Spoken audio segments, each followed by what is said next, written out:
మోదీ సర్కార్ రాష్ట్రాలను వేధిస్తోందంటూ దీక్ష చేస్తున్న బంగాల్ సీఎం మమతా బెనర్జీ సత్యాగ్రహ దీక్షను శుక్రవారం వరకు కొనసాగించాలని నిర్ణయించారు.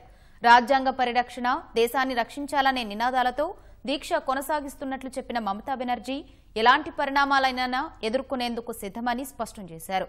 మమతకు మద్దతు ప్రకటించిన ప్రతిపక్ష పార్టీల నాయకులు కేంద్రం రాజ్యాంగ వ్యవస్థలను దుర్వినియోగం చేస్తోందని పునరుద్ఘాటించారు.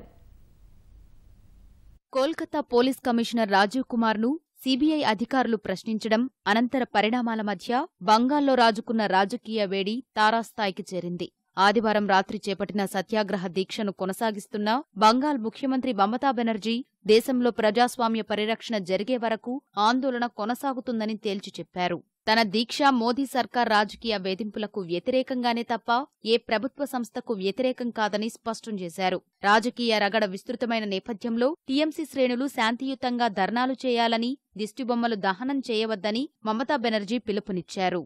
మరోవైపు దీక్ష చేస్తున్న తృణమూల అధినేత్రికి 22 ప్రతిపక్ష పార్టీల నేతలు సంఘీభావం ప్రకటించారు. డీఎంకే ఎంపీ కనిమొళి, ఆర్జేడీ నేత తేజస్వీ యాదవ్ మమత వద్దకు వెళ్లి దీక్షకు సంఘీభావం ప్రకటించారు. ఢిల్లీలో ఎన్సీపీ అధినేత శరద్ పవార్ నివాసంలో భేటీ అయిన విపక్షాల నేతలు దేశంలో చోటు చేసుకుంటున్న తాజా పరిణామాలపై చర్చించారు. మమతా బెనర్జీ విషయంలో కేంద్రం తీరును మరోసారి ఖండించారు. ఎలక్షన్లు ఒక నెల ఉంది. ఇవన్నీ 7 ఏళ్ల కేసులు, 10 ఏళ్ల కేసులు, 4 సంవత్సరాల కేసులు. ఈ కేసులు తీసుకొని ఒక మాటలో చెప్పాలని అరెస్ట్ వారెంట్లు ఇచ్చి బెదిరించే పరిస్థితికి వస్తున్నారు. ఇది అన్ని ఇన్స్టిట్యూషన్స్ని మిస్యూజ్ చేస్తున్నారు. దీనివల్ల నాయకత్వాన్ని ఫినిష్ చేస్తున్నారు.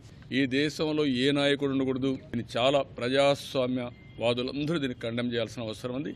ఎక్కడికక్కడ తిరుగుబాటు చేస్తే తప్ప వీళ్ళు కంట్రోల్కి రారు. అందుకని అన్నీ చేస్తారు, ఇంకా చాలా చేస్తారు. ఇంకొక నెల వేళకు ప్రజలే వీళ్ళు డోర్లు క్లోజ్ చేసే పరిస్థితి వస్తుంది. ఇంత అహంభావం పనికిరాదు. రాజకీయాల్లో ఉందాతనం ఉండాలి.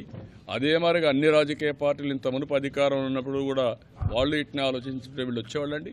భాజపా మాత్రం ఈ ఆరోపణలను కొట్టివేసింది. సీబీఐ ప్రశ్నించేందుకు యత్నించిన ఐపీఎస్ అధికారి వద్ద కుంభకోణం రహస్యాలున్నాయని, అందుకే ఆయన్ని మమతా బెనర్జీ రక్షిస్తున్నారని విమర్శించింది. మరోవైపు బంగాల్లో శారద కుంభకోణంపై దర్యాప్తునకు సంబంధించి కోల్కతా పోలీస్ కమిషనర్ కీలక సాక్ష్యాలను నాశనం చేశారంటూ సీబీఐ దాఖలు చేసిన పిటిషన్పై సుప్రీంకోర్టు నేడు విచారణ చేపట్టనుంది.